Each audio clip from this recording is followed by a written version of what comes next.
On va faire nos repas de famille, là, les repas de famille de Noël, tout de suite avec une compile de l'actu. Ils se sont retrouvés à la une de l'actu. Rémi, c'est avec toi. Oui. Joyeux Noël, Rémi. Merci. C'est la compile du morning de Diffoul sur Skyrock. La compile du boarding. Vous avez des bons souvenirs des repas de famille de Noël? Oh, toujours. Bah oui, ça va. Moi, c'est un petit comité, c'est avec papa, maman et moi et Médéline. Bah, C'est au mignon moins, que il y a les pas animaux, d'embrouille. ouais, c'est bon. Oui, il n'y a pas d'embrouille, ouais. Reste vraiment famille resserrée. Ouais, et puis tu manges bien et tout. En vrai, c'est Eh, bien. Tu dis, il n'y a pas d'embrouille, si, il y a embrouille. Parce Ah qu'on bon n'est jamais, on est jamais à l'heure pour ma mère. Ah oui, parce que c'est trop cuit et c'est de votre faute. Ouais, parce qu'elle fait, Je sais. elle fait des trucs super bons et, Et il faut manger quand c'est prêt. Genre, Je tu sais. arrives une minute trop tard. Oh, ça a cuit une minute de trop, tout ça. Mais bon, on arrive quand même à s'embrouiller. Est-ce qu'on a de belles embrouilles dans notre compile de repas de famille? Rémi, voici le top 3 tout de suite. Ouais, et on file près de Cahors. Alors pas d'embrouille, mais quelque chose d'assez bizarre. Hein. En fait, un couple avait pour projet de manger du boudin. Bon, pourquoi pas, du boudin à Noël.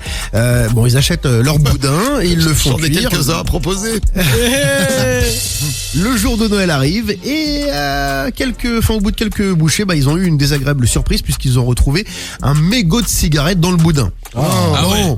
Ouais, bien dégueu. Donc les clients sont retournés au magasin dès l'ouverture. La direction leur a proposé un remboursement de boudin. Donc bon, ça vole pas très très haut. Le couple espérait un peu plus, je sais pas, une bouteille de champagne. Hein, ils étaient pas super exigeants non plus. Bon, ils ont remis les pièces à un huissier. Du coup, ils ont dit voilà, ils veulent pas nous donner une bouteille de champagne ou autre. Donc ils ont mis le boudin avec le mégot à un huissier et une enquête a été ouverte. Très bien, merci. Un boudin fumeur, donc. C'est ça. Pour démarrer. Nous, on va aller en Allemagne. Alors, on dit souvent qu'avec la belle famille, ça se passe mal lors des repas de Noël. Eh ben, pas forcément. Là, ça s'est bien passé. En tout cas, au début.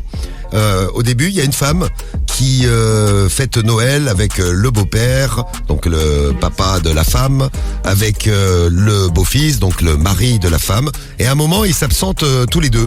Et elle les cherche, et elle les retrouve en train de s'embrasser, son papa et son mec, dans le jardin. Oh là là. C'est mignon. C'est mignon, non? Bah, C'est mignon. ouais, mignon. Quand tu vois ça, je sais pas si tu trouves ça mignon. Alors les deux étaient complètement pétés, complètement bourrés. Ils se sont pris dans les bras l'un de galoche, l'autre quoi. et ils se sont fait des bisous. Bah, c'est mignon, quoi. Ils se sont fait des bisous. Bon, elle a pété un câble. Elle est à la cuisine, chercher un couteau de cuisine. Non, ça merde. a failli dégénérer. Heureusement, ce n'est pas dégénéré parce que la police, les voisins ont prévenu. La police est arrivée et l'excuse du mari et l'excuse du beau papa. C'est la magie de Enfin, Noël. du papa.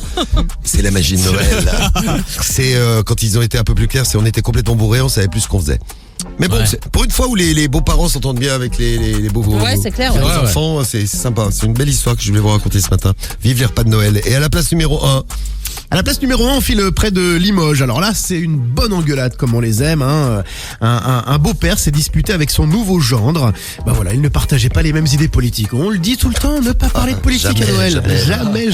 Jamais. C'est la première fois que sa fille lui présentait son mec. La discussion s'est envenimée. Le père s'est levé, il a saisi le cou du petit ami avec la serviette, il l'a étranglé carrément.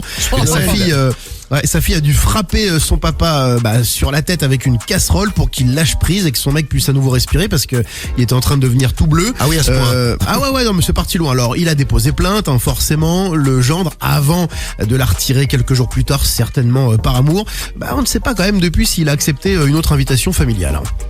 eh bien une belle histoire, mais que de magie de Noël. Ouais.